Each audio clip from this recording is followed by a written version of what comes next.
A gente volta agora a falar sobre o Congresso Nacional, porque os deputados e senadores derrubaram agora há pouco uma série de vetos de Lula à nova lei do licenciamento ambiental. O Lucas Martins tem essas informações. Lucas, como que foi essa sessão, a derrubada desses vetos que eram tão importantes para o governo? Boa tarde.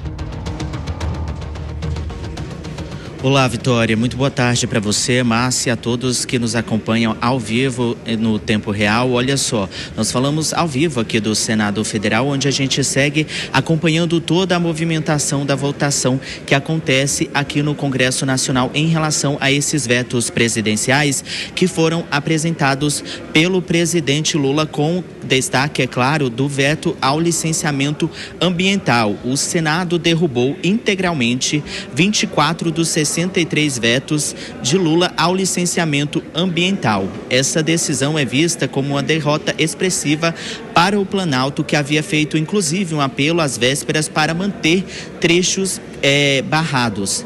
Em meio à tensão, é claro, que a gente segue acompanhando ao longo dos dias em relação ao Legislativo e o Executivo. Alcolumbre falou durante a sessão sobre as críticas que o Congresso Nacional vem sofrendo nos últimos tempos. Vamos ouvir um trecho do que ele disse.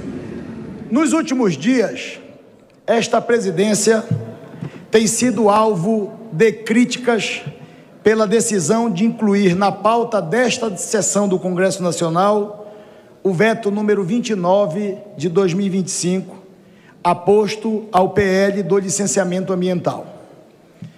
É preciso ser muito claro: o Congresso Nacional não pode se furtar ao cumprimento de suas responsabilidades constitucionais. Deliberar sobre vetos presidenciais é parte essencial do processo legislativo.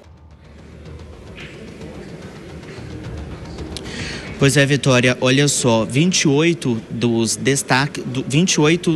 projeto, de licenciamento foram para os destaques, ou seja, eles serão analisados individualmente e não durante a sessão. Foi uma determinação dos parlamentares. E diante aí do projeto de licenciamento ambiental, o Davi Alcolumbre, presidente do Senado, falou sobre a importância da judicialização do projeto para o país. Vamos ouvir mais um trecho do que ele disse. Votar esse veto é fundamental para destravarmos o tema do licenciamento ambiental como um todo, estabilizando o marco legal, dando previsibilidade jurídica e permitindo que o Congresso avance nas demais matérias. E isso não é apenas um detalhe técnico, é essencial para o desenvolvimento do nosso país.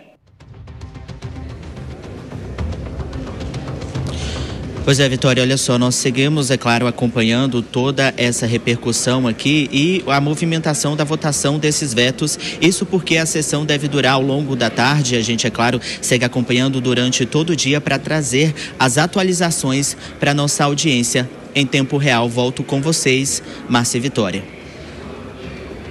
Obrigada, Lucas, pelas suas informações. E, de fato, entre os vetos que foram derrubados, ou seja, entre os trechos reestabelecidos pelo Congresso, que eram aí um dos vetos mais importantes para o governo, está a possibilidade agora, recolocada pelo Congresso, de empreendedores fazerem uma autodeclaração de licenciamento ambiental. Então, uma empresa que tenha um empreendimento chamado aí de médio risco, baixo ou médio risco ambiental, pode fazer uma autodeclaração, a chamada LAC, que é um licenciamento por adesão, e agora, portanto, não teria aí um poder grande do governo federal, da União e do IBAMA interferir nesses licenciamentos.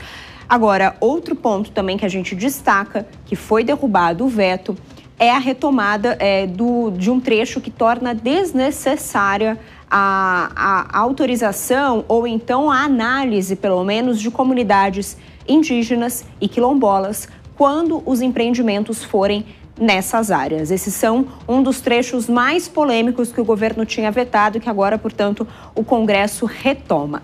Quero conversar com os nossos comentaristas sobre especificamente esses vetos, começando pelo Emerson Tawil. Claro que tem essa questão, esse peso ambiental, mas a Alcolumbre chamou essa sessão do Congresso para derrubar esses vetos de suma importância para o governo, justamente num ambiente de clima pesado e de tensão entre os dois poderes. Você acha que realmente o clima político interferiu nisso ou existe também uma pressão empresarial para que esses licenciamentos sejam mais fáceis de serem feitos? Emerson. Pois é, isso envolve inúmeros interesses dos quais movimentam milhões e milhões. A Alcolumbre é um dos grandes defensores, né, da exploração de petróleo no Amazonas. E isso, a flexibilização seria um benefício muito grande na parte financeira para o próprio estado do Amazonas.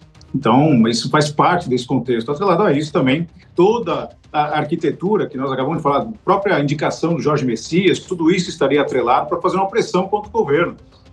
Vivemos aí as vésperas de uma eleição presidencial e tudo agora passa a começar a se encaixar, né?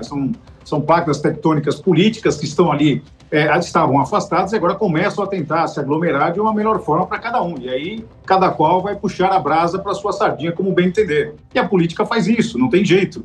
Hora puxa, hora aperta e estão colocando o governo na parede de forma a veicular os interesses pessoais daqueles que têm o poder e podem se articular contra ou a favor do governo. É um trabalho muito delicado, porque envolve toda a parte do bioma, da parte do interesse financeiro, empresarial, político, também societário, de indígenas, quilombolas. Tudo ali está inserido dentro do contexto. Não é algo que pode ser definido numa única sessão, né? E a principal questão disso tudo, ouvir a opinião pública, né? Ouvir os maiores interessados que estão naquela região. Tudo isso faz parte de um contexto democrático para que possa chegar ao melhor na coletividade, e não na parte individual.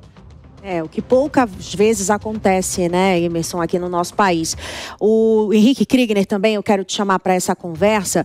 Lembro que vivemos uma COP30, né, que agora, depois que acabou, está sendo muito criticada pela falta de execuções. Criou-se uma expectativa muito grande em cima da COP30 e o governo perdeu essa narrativa, né? Voltou como uma narrativa de derrota em relação a essa situação ambiental. Você acha que também pode pesar essa situação da COP? Pode ter pesado e está fazendo realmente uma pressão maior por parte dos parlamentares que fizeram esse veto. Com certeza, Márcia, nada é por acaso, viu? Não é coincidência que agora, então, estão julgando isso e decidindo sobre a manutenção ou derrubada desses vetos por parte do governo federal. Com certeza, isso é uma construção e considerando o momento também pós-COP30, o momento de, como a Vitória colocou, de conflito entre os poderes, entre o governo federal, entre o Congresso. Todos esses fatores precisam ser colocados em consideração, especialmente quando falta a argumentação técnica para dizer que esses vetos não cabem de acordo com a lei ou mesmo de acordo com a prática. O que o Emerson trouxe aqui, a questão de valorizar a opinião técnica, né? Então, quais são os argumentos trazidos agora para o Congresso para justificar essa derrubada? Ou mesmo quais são os argumentos trazidos pelo próprio governo federal para justificar a manutenção destes vetos? É isso que precisa ter e que parece que não vai ter, porque está sendo feito tudo a toque de caixa e é uma coisa assim, quem é que vai dar o grito maior, quem é que vai sair como o mais bonito aí na capa do jornal e preparando o ambiente para 2026. Esse é um cenário lamentável, Márcia, porque a gente sabe muito bem, na questão do meio ambiente, como também na questão da economia, em tantas outras partes de políticas públicas, o impacto quem sofre é a população e é difícil de se reverter quando se toma uma decisão equivocada.